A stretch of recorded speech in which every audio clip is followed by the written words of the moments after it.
Chapter 15, Launch Day. Amy and I set out that morning to buy our food and drinks for our honeymoon cruise. We had a specific goal in mind that would accommodate the weightlessness of our journey so that not too much would be lost in the process of eating and hamper our electronics, even though we had a way to deal with anything that escaped us. We planned to take some spare medicine, some painkillers, a couple of different antibiotics, and a medical kit just in case also, and 3 changes of clothing. Amy asked me this: "Mike, what will sex be like out there in zero gravity conditions?" "Wow," I said. "I didn't think about it till now," remembering all the joking Drew made about that. I responded, "It's going to be out of this world," laughing as I said it. As she laughed, "You're so funny." I was still giggling a little under my breath. I always thought it had to be the greatest way to have sex. Think about it. As we walked through the store, I asked her if we should bring a bottle of rum with us. She nodded and said, "Yes, why not?" I picked up a bottle of Captain for us specifically, along with the rest of the alcohol for the reception, and we headed to the checkout counter. As we did these chores, I asked Amy, "Are you still all right with all this?" "Yes, I'm a little scared though, but I know at the same time that demonstrating this and proving this technology is a necessity and urgent for every living thing on this planet. I also know that I couldn't live without you. So whatever you are faced with, I will face with you, dangerous or not. I'll be at your side." "I wouldn't want it any other way," I said. Then the cashier asked for $165, please. "I don't think anything bad is going to happen," I said as I handed her the money. "Matter of fact, I think we're going to be successful and famous, not to mention never worrying about our future together ever again." We hugged each other at the truck after we loaded up our stuff. We kissed briefly and then left for the shop. We pulled up at around noontime and the boys were eating sandwiches and running around doing the last minute things that needed to be done for the party. I asked Drew where Carl was. He said he's in the ship loading up the last minute programming for any unknown contingencies, in his words. I went in and asked about that. He said, "I hooked up a program that if any time the magnetic shielding wasn't strong enough, that the radar would show the computer an object, whatever that might be, and if it was to intercept or collide with the ship, it would recognize this and send us on a secondary target or trajectory to keep moving and avoid contact with any unknowns that could damage the craft. It's one last safety feature. After, if it avoids an unknown object, it will return you to your original trajectory." "Good thinking, Carl. I never thought about that. Way to go. Good job." "Yep," he said, "there are tons of satellites in orbit, and we don't want to damage or hit one of those either, not to mention all the space junk floating around out there." Talking about hitting one of those, how did it go the other night?" "Well, after buying her a new drink, you snake, everything went well, but she had class and we are going out Friday, so thanks. Oh yeah, she wants to meet the kids. That didn't scare her away, so there's a plus. Finally, I have a good feeling that she sees something in me. She might be the right one. Thank God. Thanks for the push, by the way. Glad to help, my brother. Any time. Good luck." He continued as I walked around inside looking over what we built. Okay, so this next program I'm about to enter in will give you the ability to see what the magnetic field looks like that surrounds the craft and how strong it is.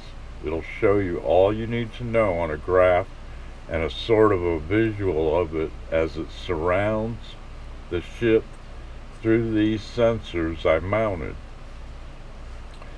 And I hooked that in with the radar system.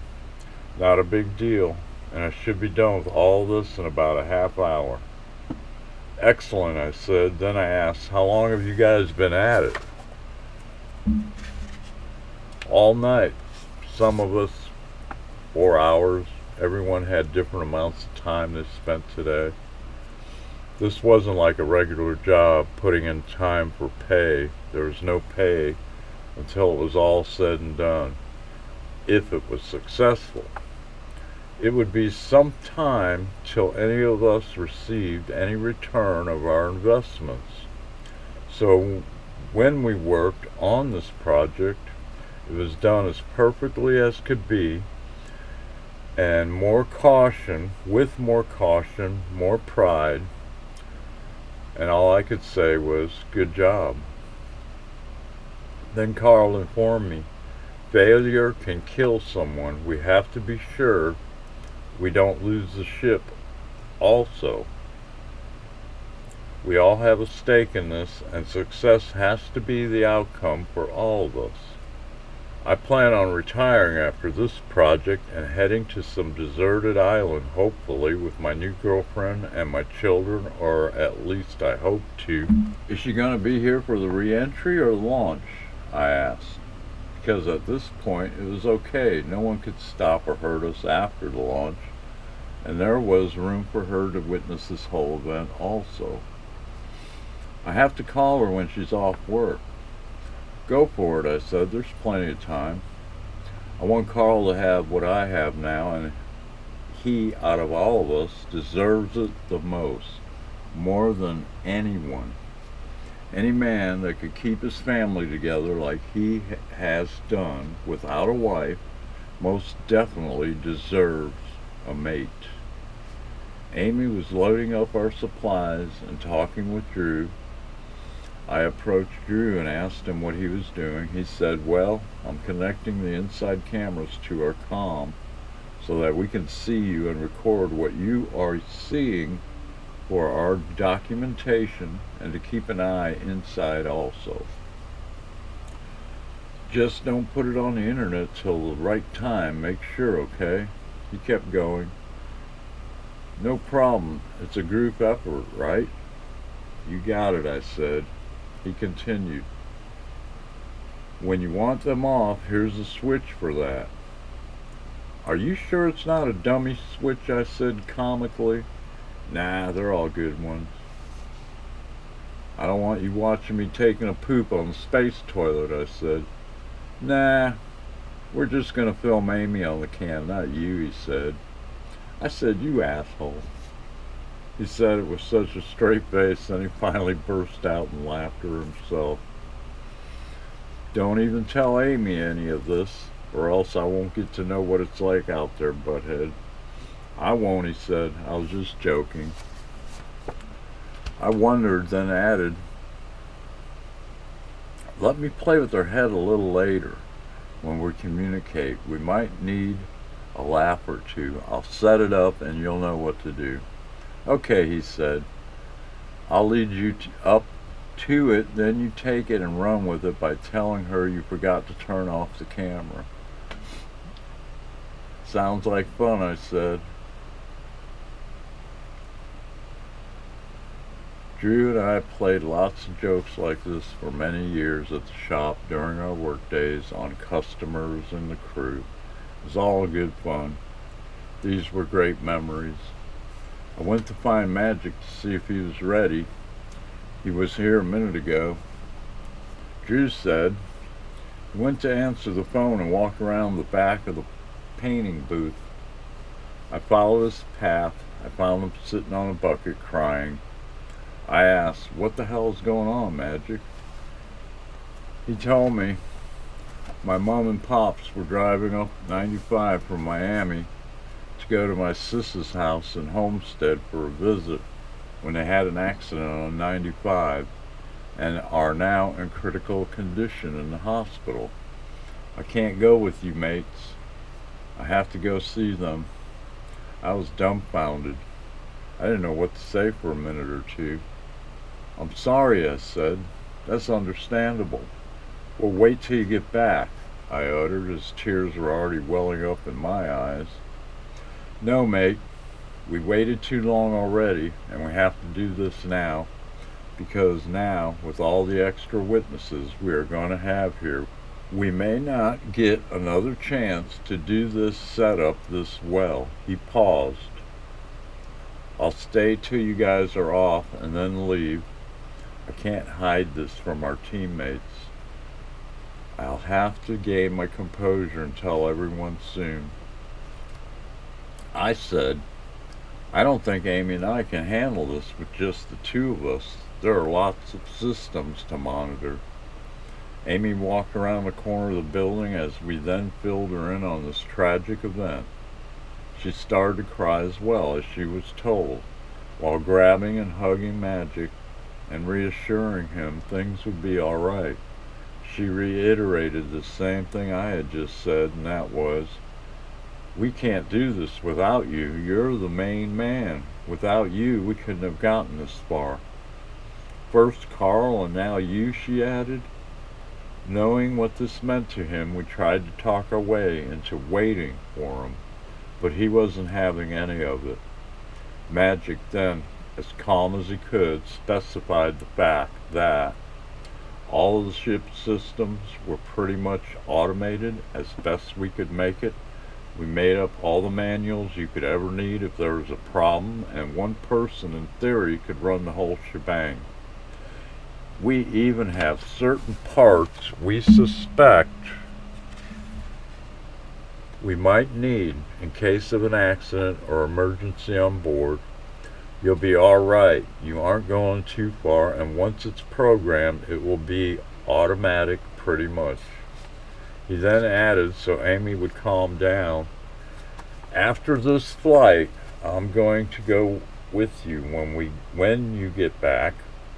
I will already have coordinates set up for further testing, maybe an orbit around Mars, maybe something even better, but I'll have to go south now. Oh, okay, she was starting to calm down now, and wiping off her tears. She then turned and planted her head on my chest and asked, is it going to be all right? Yes, I said as I consoled her now. I asked, what did you dream about? What do you feel? You have this other gift, remember? What do you feel in your heart? I was remembering what she described to me 1 month ago about paradise in one of her dreams. Yes, we'll be successful. Then she relaxed in my arms for a few more moments before we headed back out front to face everyone. Magic informed only our crew members and Bob of this new disaster. Carl, Bob, and Drew all took on the look of shock and sympathy, but they agreed with his decision to go, but were also hesitant about launching. Magic changed their minds as well. We were about 3 hours away from our launch timetable. Then about this time, Sharon, Carl's new sweetheart, pulled up after introductions. Mike and Lisa pulled up. Our friends were starting to show up now. Eventually, as we all talked, I told Sharon what I did in the bar that night, and she laughed and thanked me for that. I said, no problem, glad to help. Carl's a great person and one of my best friends, and I think you two will hit it off. No one knew exactly what they were really invited for and why they were asked to make sure to bring their cameras, and at an hour away, Amy took over and explained it'll all be within an outline of what we were going to attempt. We then lifted the can with the crane from behind a block wall and set it out in the open. The reactions were quite dramatic from everyone there when they saw this craft that we built. Many questions about it were asked, like, where are the wings?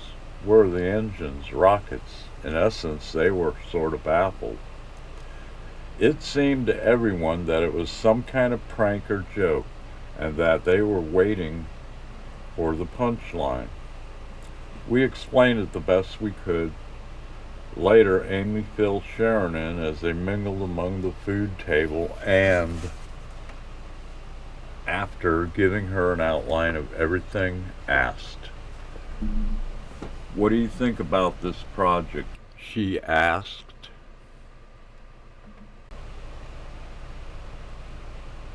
Sharon said, "Well, the overall concept is very good, and there are a great deal of positive things that could come from this, but aren't you scared? Will it work?" "Yes, sure," Amy said, her voice quivering a bit, then added bravely, "I have been here since the beginning, and it will amaze you when you see this fly. I know that the electrical mechanical devices will work the way it's designed to, and has in tests on many different occasions. I have no real fear, only anxiety of those in power and their reactions." Sharon then said, "I understand and can't wait to see this happen. What else can I say except good luck?" Carl came back and said, "She could help around here since Magic is going to be gone for a while, that is, if it's okay with you all," as his eyes turned to her and asked, "If you are willing, darling." As he looked at all of us, wanting approval, Sharon spoke up, "I am willing." Everybody agreed that it was okay. As we and all the crew would find out later, there would be lots to do now, and even way more in the future. I knew this now, but not then. There would be way more work. The final command center was set up in the house, which was up at the other end of the compound. The reason why we set it up there was that they had built a hurricane-proof house and a bomb-proof bunker. The bunker was a glorified basement for storage, and where the satellite dishes also would be set up to communicate outside. The original prints, the schematics, were in a safe in the bunker till Carl's trip to patent them after and during our re-entry. If there was an unsympathetic reaction from the U.S. or anyone else, we could destroy everything remotely. There was one backup set of blueprints. The plan was to keep the ship safe. Re-entry was programmed for Switzerland's airspace, and that was the safest place we could think of till we were at a lower altitude at a specific time when it was all clear. I had asked Mike Wilcox to say a prayer before we ate, and now before launch. After Amy and I ate, we returned into the house for our last shower and change of clothes. It was 2 o'clock now, with 2 hours left. As we walked back up to the shop after our ablutions, we noticed everybody was having a good time. I looked over at Amy and said, "I think they're all anticipating and a little curious now, as everything we're about to do today has sunk in, and that we might be telling the truth." She nodded in agreement. We chuckled a little since we had tested it and felt we were going to be safe, and we trusted our intuition. Amy's parents arrived and congratulated us both again. Then, as she had done with Sharon and everyone else, she filled in her parents on what was to occur next in an hour or so. That's when their demeanor suddenly changed, as their jaws dropped to the floor with dismay at first. "You're joking," was their dad's first response. Then he said, "You're serious." They walked away with her to talk in private, so I stayed with all my friends and crew members. We talked about the plan and order of things that would take place, thinking of all the contingencies and how and when we would reveal certain parts of information as we exposed all of this to the world. I said, watching Amy talking, I might be on my own before anyone could answer. Amy and her parents were walking back to where the group of us were, milling at the picnic area, and it was then that Mike Wilcox spoke up. Let's all hold hands and let not the circle be broken as we take a moment in prayer. After Mike's prayer, Amy and I were asked by our parents if we were sure we wanted to try this, and we both agreed we had to, and it was time we did. I reassured them that everything we did and built was done in the same way that NASA would have done. Magic and Carl informed them of their credentials and experiences, and that every contingency was considered as far as safety. After hearing all this, Amy's father set up a professional video camera on a tripod to start documenting the rest of what was to occur, starting with their last goodbye. Amy's mom held Amy's hand as her father spoke and recorded.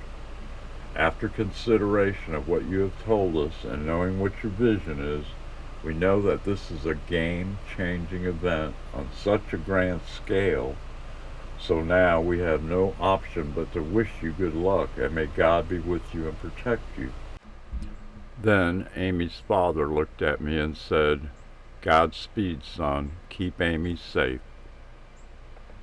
You know I will, was all I could say. I shook his hand. As I seen him getting emotional, he held back tears. I turned to hug her mom, reassuring her, Emily, it's going to be fine. It's going to be okay. We will be great at this. After those final goodbyes, we walked over, climbed up the ladder, got in, we sealed both doors, we climbed up the ladder through the floor, strapped into our stations at the main two consoles. I looked over at Amy as she wiped the last of her tears off her cheeks. Are you going to be okay, my wife?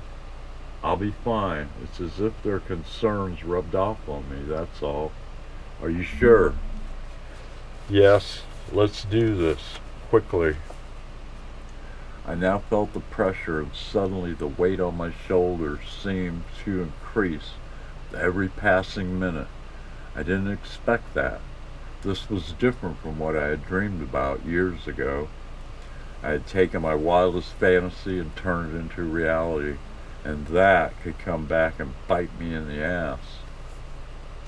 I was risking more than I thought on this now, thinking after all, I'm finally married to the right person and happy, and then there's this big risk, the biggest risk you could ever take, gambling not only on my life but another's.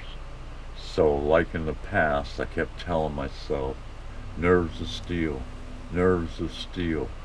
I found repeating this helped somehow, as it had done in the past, as with other life's pressure tests. We have the media witnesses, and this machine, and nerves of steel. Carl left to go to the command center with Drew. Everyone stayed behind where we told them they could get the best view to film the liftoff. We started up the computers and the main drive and gyros. Next, life support system was turned on. Amy was calling Carl on the radio. Carl answered, he had visual of the bridge. Everything is a go from here. Roger, Amy answered. Reading you loud and clear, Carl answered. Mike, can you hear me? Over. Yes, Carl, over. We are checking the comm system now. Okay, wait for 8,000 RPM, then slowly push the throttle up. Slowly out of neutral. Over. Got it, Carl. Roger that. Over. Amy started to read off the increments on her screen. 1,000, 2,000, 3,000, 7,000, 8,000. Revolutions, over. This is where the energy input was self-sustaining, and from here we could move. I pushed the throttle up slowly, and we immediately left the ground, and then I let it rise up about 20 feet, and then pushed it into neutral, and we hovered there locked and perfectly still. Landing pad retracted, Amy said. Everyone on the ground oohed and awed. We rehearsed all these moves many times. We hung there for a few minutes, then needed to get the feel of its moves, so we rose 500 feet and we did some sideways maneuvers back and forth at that elevation, and what we built was simply amazing. Carl now spoke. How does she feel? Over. Feels great. I see no problems. I'll do some more as we moved upward. Over. Well, you're on your way. Over. Roger that. Over. I spoke to Drew next. Drew, you there? I'm here. Over. Make sure you get this on film before I leave. Over. Got it. Over. I pushed the throttle up out of neutral towards number 1, but still below that increment, and suddenly we were about 1,000 feet up as Amy called out those numbers. I then moved the joystick hard left, and the craft did a 90-degree turn to the left. I let it go back to neutral and did a 90-degree turn to the right and was back over head of the shop and hovering. Mike to Drew, go on. Over. Did you get that? Over. Got it. Over. Roger that. I'm now sending on course. Over. I barely shoved the throttle towards that first notch, and we went upwards at an incredible speed. It only took us a few seconds to escape the atmosphere. Is Magic there with you? Over. I'm here listening. Over. As soon as this can is out and headed for our goal, you should take off. Over. That's the plan. Roger that. Your heaters should be turned on about now. Over. They are. Carl came back on. I'm sending you a still of what you look like as you made that right-hand turn. Take notice the ionization on the left side. Over. When I'm on autopilot, I'll look at it. Over. Roger that. This is the still as we pass through a cloud while ionized. Jesus, we were almost to the upper limits of our atmosphere in virtually no time at all. And then we were all of a sudden out. Wow, even through our cameras, what we were viewing was hypnotic and serenely beautiful. We were starting to see space and feel the effect of microgravity. Amy looked over at me smiling and asked, "How do you like my new hairdo?" I told her it was lovely and chuckled as it appeared to float around now like some living creature with a mind of its own. The witnesses and the crew were all in the command center watching the monitors they set up in there, and Amy's dad was now recording from there. The boys prompted me now to continue testing the controls. Our next big test was to see how the cam maneuvered on the edge of space and in microgravity. If anything went wrong now during these next set of tests, we could fall back to Earth fairly safely with our emergency chutes. So we went through the same maneuvers we did in the atmosphere. Then Magic came on the comm.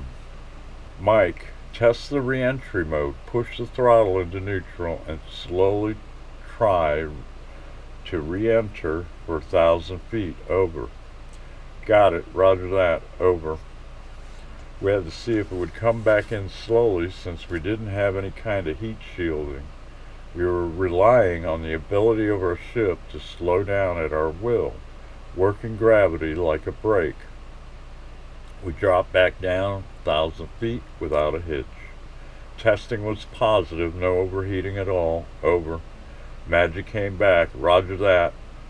Proceed back to your previous position and start directional maneuvers. Over. Roger, I answered. During all this, Amy read off the numbers and distances and elevations plus the speeds. she was a natural at being a co-pilot. It was automatic and second nature now because we had practiced all these steps. Before I did my next test, which was directional change, I asked ground control how the monitoring of NASA's transmissions were going. We knew that the shuttle was up here somewhere near us, probably coming up behind us. Time was of the essence, and we calculated that it would be behind us coming around the dark side into daylight, with the space station there somewhere too. The moon's position would be on that dark side, and we would have to go there to take advantage of the magnetic vortices of the Earth and the solar charged winds for the gain of speed we thought we would need to leave orbit. The idea was to show the world what rockets could do in about 6 to 7 days compared to what we could do in just hours, and that wasn't even close to its full potential. The top end speed that our invention was capable of was unknown, but we would find all that out later with another test flight, or at least that was the plan. Suddenly, Magic came on the comm and said, "Mike, the shuttle is closing in on your position, and they say that their radars picked up an unidentified object. Check your radar screen. Do you see it? Come back." Roger that. There's a blip closing in. Over. Left-hand turn is working as planned. All directional control still working. Over. Carl said, "Good. Excellent. Over." Amy controlled the cameras and the telescope and focused in on their position and snapped this photo. This was sent down to our crew along with their trajectories so they could figure out if any danger was pending. We were definitely concerned that a collision could happen, and now was the time to make sure we wouldn't have an issue. Magic came back. "Mike, they appear to be behind you and above your position, according to what your radar is showing us, so you're okay. They are communicating to Houston that they are filming you. Over." I replied, "Well, ground control, is it a good thing? We could use this if they don't misinform the public about it. Over." Magic came back with concern. "Mike, do that left-hand turn and get out of there. Keep the same distance between you and them, then speed up and come around the dark side. It'll be the long way around, but probably the best way to avoid them. Over." I was surprised to take a right turn. This contingency would be safer. I would be running from them. No one knew if they thought we would be a threat and if they had weapons. "Roger that," I said, and then I started that directional change as NASA filmed us. My guys were good. They intercepted and copied what they were filming and sending to the ground control about us. Then Carl sent it back to us. Carl came back on. "Mike, turn your running lights and strobe. Copy?" I flipped the switches. Copy that. I just started to put distance between us and them when radar picked up something else and the controls went into emergency override and the computer and radar took over. "What the hell? I have no control. Ground control, what just happened? Over." "Amy, does radar show anything?" "Radar shows an incoming projectile coming right at us," she said. She now was in a panic, and her shoulders dropped hopelessly as she realized we would now, for a time, be dependent on Carl's emergency programming. The ship suddenly hesitated as we watched through the camera's eyes, and the radar screen that some sort of projectile was coming right at us, but we were already out of reach and moving back across in the opposite direction, and we watched it go past us and back out into space. We both looked at each other and exhaled a sigh of relief as we were once again safe. The ground crew could see what we could see, and as they watched, Carl spoke. "What was that? Are you all right? Over." "Yes, we're good, but moving in an opposite direction and picking up speed." We don't know what it was.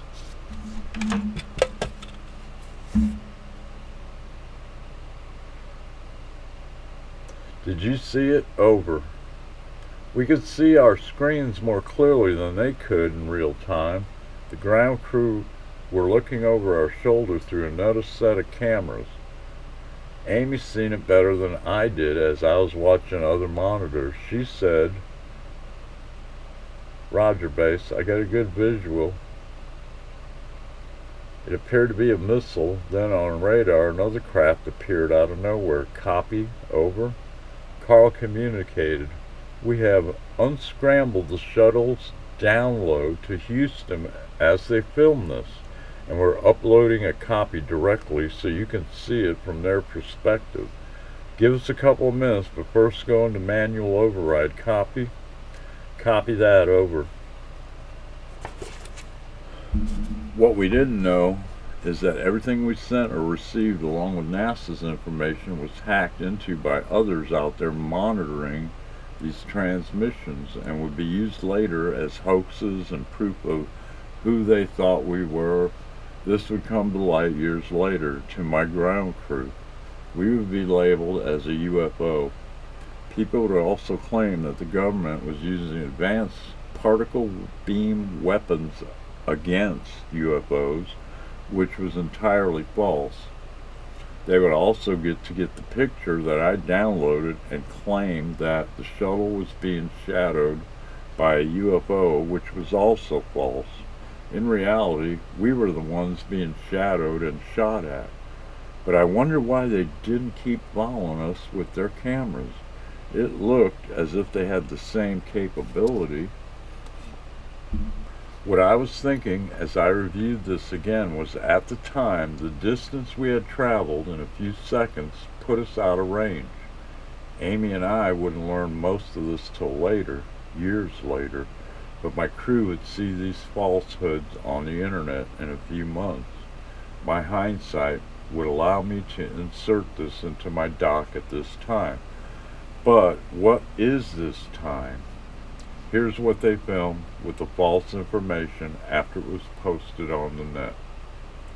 I radioed back. "All right, guys, I tried the override and it's not responding." Over. Magic came on. "Mike, we're trying to figure out what and why it's locked up. There seems to be a glitch in the programming." Over. "Roger," I said. "Can you tell me where we are heading or my course? What was the secondary target?"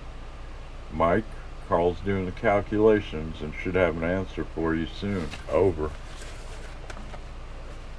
He then added, "There's nothing in front of you and you're heading out and above the orbital plane. We just have to figure out the problem. You are being aimed at a star in the Kepler system, but we aren't sure which one yet." Over. Amy looked at me and I looked into her eyes with a quizzical and questioning look. We were both dumbfounded and speechless for the moment. Was it a random pick by the computer, or was there another reason, and why such a distant choice? Amy then spoke about what she had seen on radar and the camera's recordings. That second blip just appeared as if it had been cloaked. It had been following us for a short time. It seemed like it was on patrol with a high-altitude jet fighter of some sorts, and the odd thing is that other craft was acting like a typical UFO with capabilities we have, but it stopped short of leaving the atmosphere. Why is the question. It appears that the missile was an air-to-air launch from a fighter, and I know this by feeling and reading thoughts as I tried to read those operating them, but I couldn't quite get enough information. Any thoughts? So what you are saying is our own people shooting at us? Was the UFO just observing? Yes, and for some reason the UFO couldn't, or rather wouldn't, continue the chase, which, with all the theories about them crossing space or time, is totally counterindicative of what we think is known about them, or think we know about them. What the hell? Yeah, it doesn't make sense. Oh well, there's nothing behind us now, so let's just continue to work at this new problem. Drew came back on radio. Drew to Can. Over. Amy spoke up. Yes, Drew, go ahead. Over. Keep those cameras on at all times. Everyone busted out laughing, and that lightened up the moment.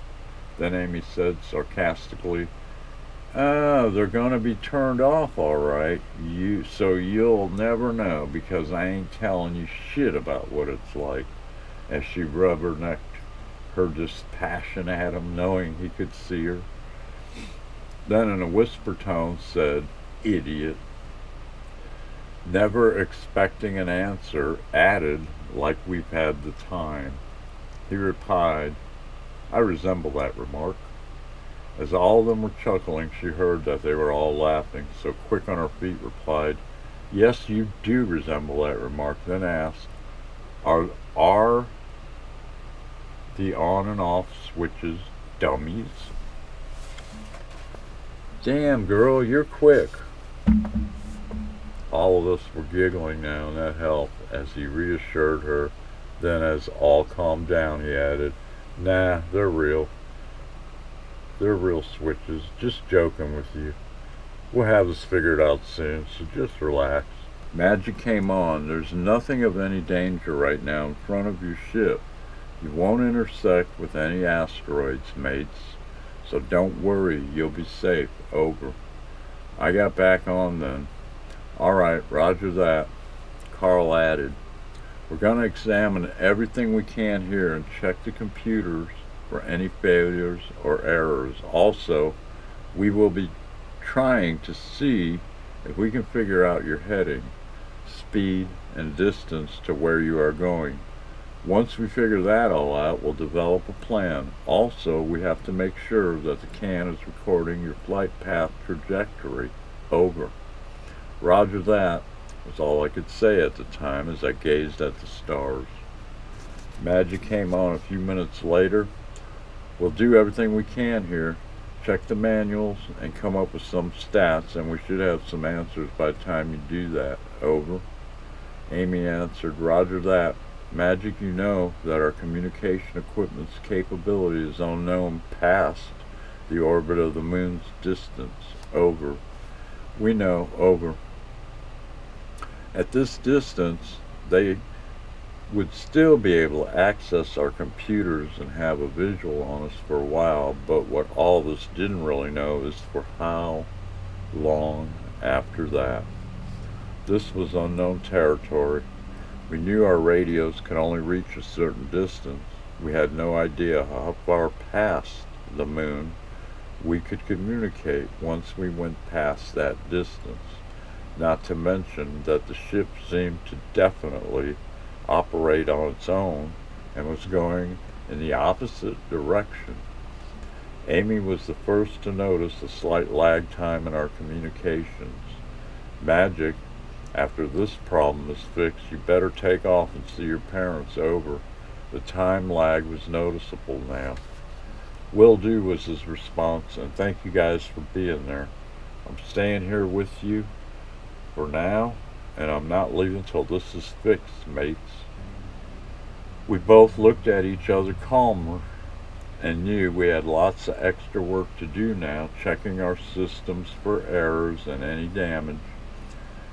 Now time was running out. At the speed we were going, we would only hear silence on the airwaves, and it wouldn't be long till that happened.